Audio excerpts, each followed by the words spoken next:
Hello friends, यार आप लोग का अकाउंटेंसी का एग्जाम हो चुका है एंड आई होप आप लोग का एग्जाम अच्छा हुआ है। तो भाई आप लोग मुझे कमेंट बॉक्स में बता सकते हो कि आप लोग का एग्जाम कैसा हुआ। तो भाई कुछ बच्चों के दिमाग में बात बस गई है कि अकाउंटेंसी का पेपर लीक हो गया था या कुछ क्वेश्चन गलत है, हमें ग्रेस मार्क्स मिलेंगे। तो भाई आप लोगों को इन चीजों पे फोकस नहीं करना।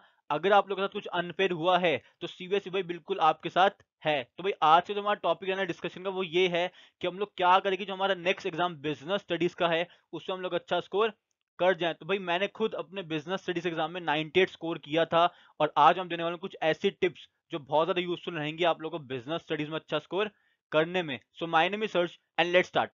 तो भाई इंपॉर्टेंट टिप्स क्या है जो आपको मदद करेंगे आपके बिजनेस स्टडीज एग्जाम में अच्छा स्कोर करने में। सबसे पहले अपने सिलेबस को रिवाइज करो। भाई बहुत ज़्यादा इंपॉर्टेंट रहता है, सबसे पहले आपको रिवाइज करना होता है अपने सिलेबस को, सारे के सारे कंसेप्ट को क्लियर करना बहुत ज़्यादा ज़रूरी है। तो मैंने कंप्लीट रिवीजन सीरीज चलाई थी बिजनेस स्टडीज़ की, जिसका लिंक डिस्क्रिप्शन में है। जाके हर एक चैप्टर की रिवीजन सीरीज की वीडियो देखो। 15 से 20 मिनट की हर एक चैप्टर की वीडियो है, थोड़ा टाइम उन पर लगाओ और सारे के सारे कंसेप्ट को क्लियर कर लो। देन बात आती है कि आप लोगों ने जब अपने सिलेबस को रिवाइज कर लिया तो आप लोगों को मेन जो दिक्कत आती है बच्चों को बिजनेस स्टडीज में आती है केस स्टडीज में। तो भाई मैंने एक वीडियो बनाई थी, मैंने आपको बताया था कि आप लोग किस तरीके से केस स्टडीज को सॉल्व कर सकते हो। इसका लिंक मैंने आपको डिस्क्रिप्शन में दे दिया है। मैंने इस वीडियो में आपको सीक्रेट भी बताया था कैसे सॉल्व करनी केस स्टडीज, और कुछ एग्जाम्पल्स भी करके दिखाए थे सॉल्व केस स्टडीज के कि आप लोग किस तरीके से सॉल्व उन्हें करोगे। तो इसका लिंक डिस्क्रिप्शन में है।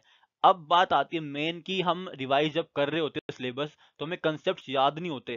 तो मैंने बहुत सारी ट्रिक्स बनाई हैं जिससे आप लोग इंपॉर्टेंट कंसेप्ट्स को याद रख सकते हो। सारी की सारी ट्रिक्स का लिंक डिस्क्रिप्शन में है, जाके उन्हें देखो, उनको अप्लाई करो, उसको कंसेप्ट्स को अच्छे से फिर याद कर लेना। एक स्ट्रॉन्ग भाई एक तरीका मिल जाता है आपको जिससे आप लोगों को सारे के सारे कंसेप्ट्स याद हो जाते हैं। सारे के सारे इंपॉर्टेंट कंसेप्ट्स का लिंक डिस्क्रिप्शन में है, जाके उन्हें देख लो।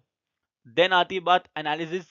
भाई देखो, आप लोगों ने अपना सारा का सारा सिलेबस रिवाइज कर लिया है, आपने ये भी देख लिया कि कैसे आपको केस स्टडी को सॉल्व करना है, आपने ट्रिक्स भी देख ली कैसे रिमेंबर करना है अपने सारे कॉन्सेप्ट्स को। अब बात आती है मेन कि सीबीएसई में किस तरीके के क्वेश्चंस आते हैं। तो भाई सीबीएसई में किस तरीके के क्वेश्चंस आते हैं उसके लिए आपको एनालिसिस करना बहुत ज़्यादा जरूरी है। पिछले सालों के पेपर का, ज़्यादा सालों के सॉल्व मत करो, पिछले 3 सालों के पेपर लो, उनको अच्छे से सॉल्व करो और देखो कि किस टाइप के क्वेश्चन एग्जाम में आते हैं, और देखो कि किस तरीके के क्वेश्चन आपसे नहीं हो रहे।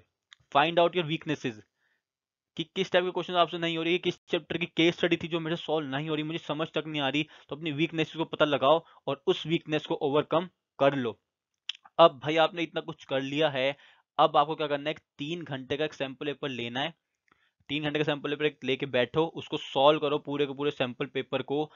यूलाइक का सैंपल पेपर ले लो, या जो भी सैंपल पेपर आप फॉलो करते हो, सीबीएसई का सैंपल पेपर भी ले सकते हो आप लोग। तो भाई सैंपल पेपर लो, 3 घंटे का पेपर अटेम्प्ट करो पूरा का पूरा। उसी टाइम में अटेम्प्ट करो जिस टाइम में आप लोग का बोर्ड एग्जाम होता है। 10 तारीख है, 11 तारीख है, 12 तारीख है, 13 तारीख को भी लेके बैठ जाओ। सुबह 10:30 से लेकर 1:30 बजे तक एक पेपर सॉल्व करो। देखो कि आप लोगों से कितना पेपर होता है, आपकी स्पीड सही है या नहीं है, आपकी एक्यूरेसी कैसी है। सारी की सारी चीजें चेक कर लो, बहुत ज्यादा जरूरी रहती है ये चीजें। पूरी की पूरी अपने एक स्ट्रेटेजी बना लो, एक फ्रेमवर्क बना लो कि मैं कहाँ पे गलती करता हूँ, कहाँ मुझे नहीं करनी, कहाँ पे मैं ज़्यादा टाइम दे रहा हूँ, कहाँ पे मुझे टाइम ज़्यादा नहीं देना चाहिए था। तो सारी की सारी चीज़ों को पता लगाना बहुत ज़्यादा ज़रूरी है ताकि आपको जो स्कोर है वो मैक्सिमाइज हो जाए। तो भाई मैंने आपको इंपॉर्टेंट टिप्स बता दिए जो बहुत ज़्यादा यूजफुल रहेंगे आपके नेक्स्ट बिजनेस स्टडीज एग्जाम के लिए। इनको फॉलो करके आप लोग अपने स्कोर को मैक्सिमाइज कर सकते हो। अगर फिर भी कोई दिक्कत आती है तो मुझे कमेंट बॉक्स में बताओ कि हमें इस पर्टिकुलर टॉपिक में दिक्कत आ रही है। तब तक के लिए भाई all the very best. Channel subscribe करना मत भूलिएगा। Thank you.